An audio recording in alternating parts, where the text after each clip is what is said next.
இன்றைக்கி நம்ம செய்ய போகிற டிஷ் வந்து தக்காளி குருமா. வாங்க தக்காளி குருமா எப்படி செய்யலான்னு பார்க்கலாம். இது செய்கிறதுக்கு அரை முடி தேங்காய் துருவி வச்சுருக்கேன், ஒரு 4 பெரிய தக்காளி வெட்டி வச்சுருக்கேன், ஒரு 10 பல் பூண்டு, ஒரு 10 சின்ன வெங்காயம், 2 பச்சை மிளகா, கொஞ்சோண்டு கருவேப்பிலை.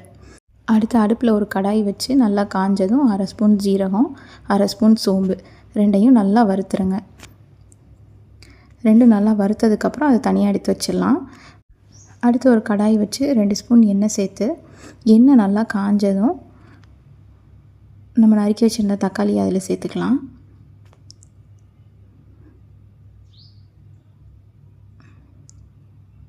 அடுத்து வச்சுருந்த பூண்டையும் சேர்த்துடலாம். இது ரெண்டையும் வந்து நல்லா வதங்கணும்.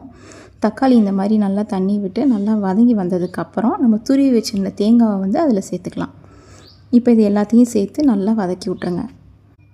இது எல்லாம் நல்லா வதங்கினதுக்கப்புறம் இதை வந்து ஒரு ஜாரில் வந்து மாற்றிக்கலாம். இதோட 2 ஏலக்காய், 2 கிராம்பு, கொஞ்சோண்டு பட்டை இதெல்லாம் சேர்த்துட்றோம்.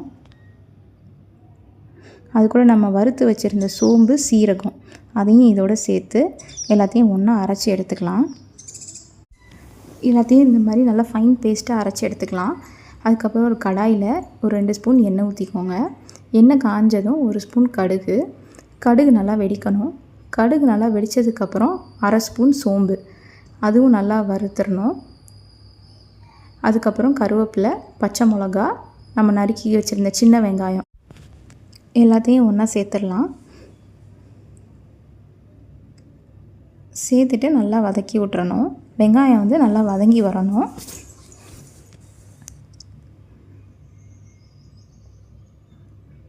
வெங்காயம் நல்லா வதங்கி வந்ததுக்கப்புறம் நம்ம அரைச்சி வச்சுருந்த அந்த பேஸ்ட்டை வந்து இதில் சேர்த்துடலாம்.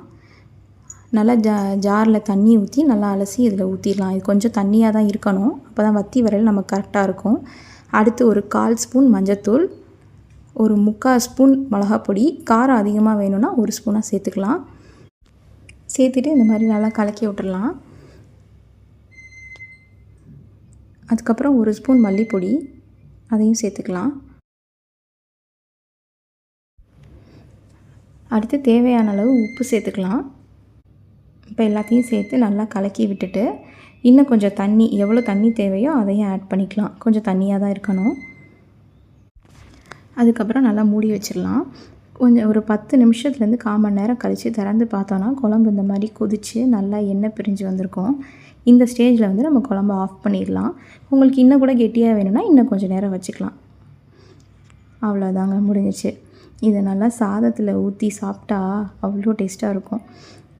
இது சாதத்துக்கு மட்டும் இல்லைங்க, இட்லி, தோசை, பூரி, பரோட்டா எல்லாத்துக்குமே நல்லாயிருக்கும். எல்லோரும் கண்டிப்பாக ட்ரை பண்ணி பாருங்கள். ட்ரை பண்ணி பார்த்துட்டு எப்படி இருந்துச்சுன்னு கமெண்ட் பண்ணுங்கள். தேங்க்யூ.